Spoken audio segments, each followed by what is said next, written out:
What's up, everyone? Press Reset Earth here. So today I'm going to talk about the Flat Earth Theory. Yes, it's been gaining popularity and a lot of momentum the past 6 months or so. And a lot of people are buying into this. And look, I've looked into the Flat Earth Theory. There's different models.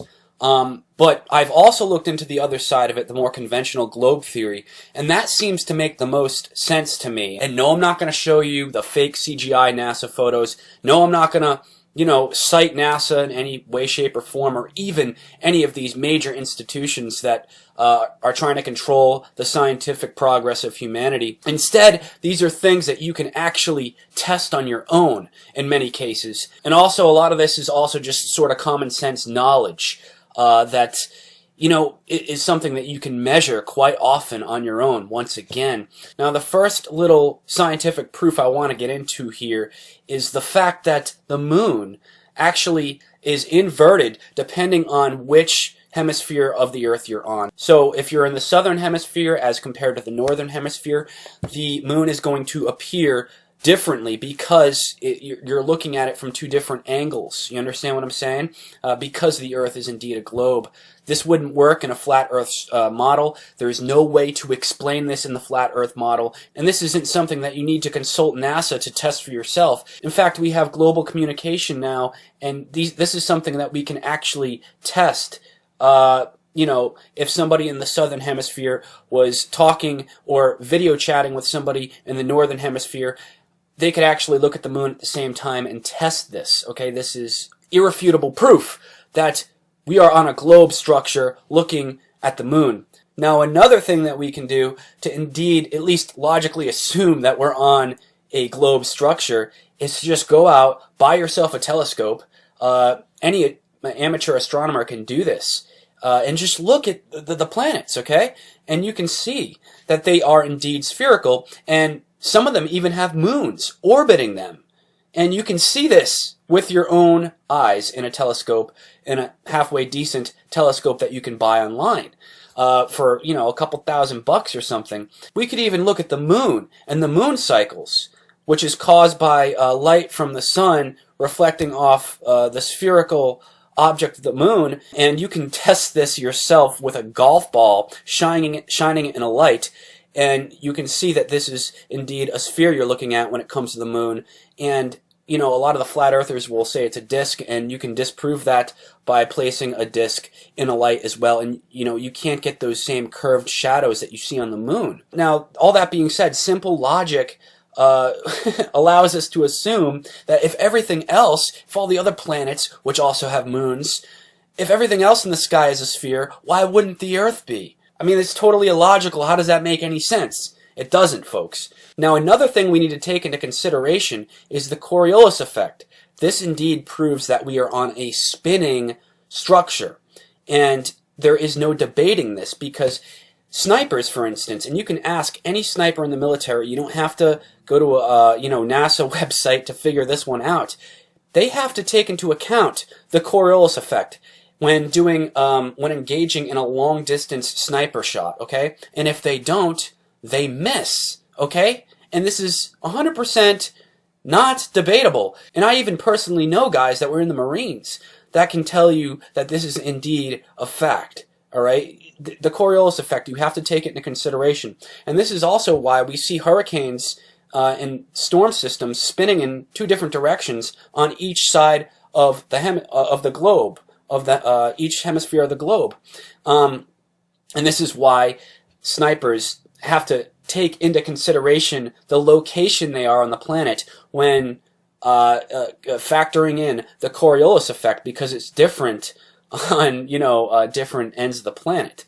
Next, let's talk about this theory that you can't see curvature, okay? The flat earthers will always say you can never see curvature. This proves that the Earth is flat. Actually, it just proves how small we are in comparison to the Earth. It can be compared to a bacteria existing on a 40-meter diameter boulder, okay?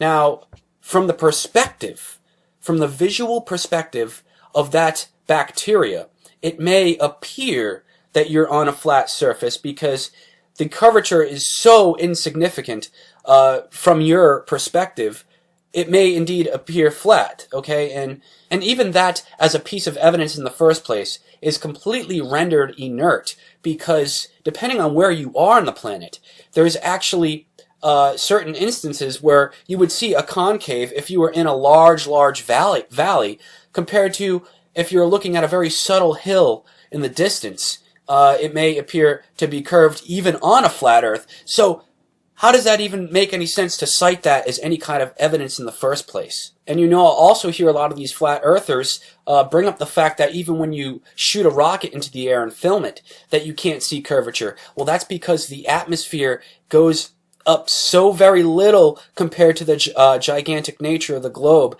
that even if you were a bacteria and you raise a millimeter off that 40-meter boulder, well, it's still going to appear the same. You're not going to see much curvature in that case either. So that's what you're seeing there, even if you don't apparently see curvature. It's something that truly amazes me, this whole flat Earth phenomenon that's blowing up, this theory that's just exploded in the alternative research community, because a lot of these researchers they don't cite anybody with a background in meteorology or physics or mechanical engineering or anything like that.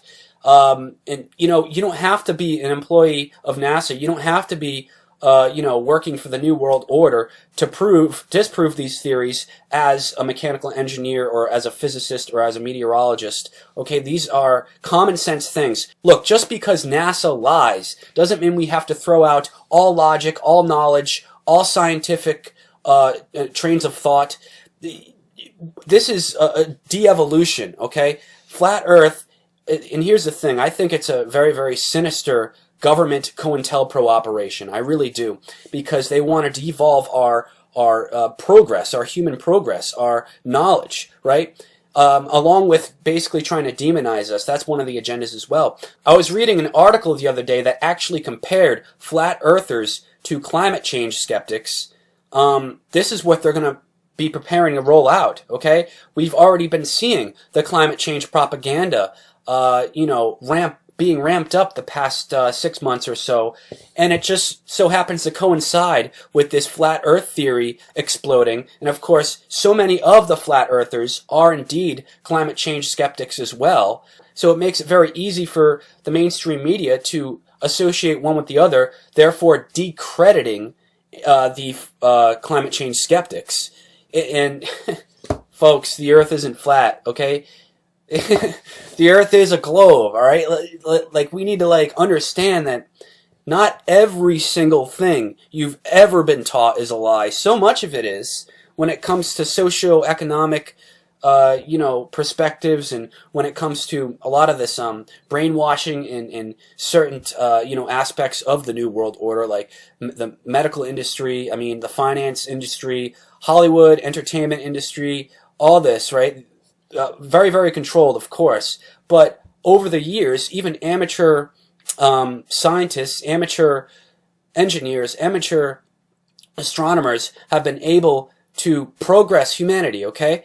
This is something that is, it's like a complete lack of faith in humanity, this flat Earth thing. As if, give me a break, okay? Give us a little more credit as human beings, I could go on forever disproving this. I really could. I could keep going and going and going. But I'll just leave some links in the description below further proving what I'm saying here, okay? And that's it. And this is something we need to speak out against, because I'm seeing people I genuinely respect starting to buy into this, and it's very easily disprovable. See, what the thing is, people don't try to see what actually debunks the flat Earth. They just look into flat Earth. It kind of makes sense, so they buy into it. And they don't see what other alternative information there is to debunk it. Once you look into both theories, the globe Earth and the flat Earth, it's very obvious that, the Earth is a globe. What can I say? So, let me know what you guys think. It's been Press Reset. Keep your head up. Peace.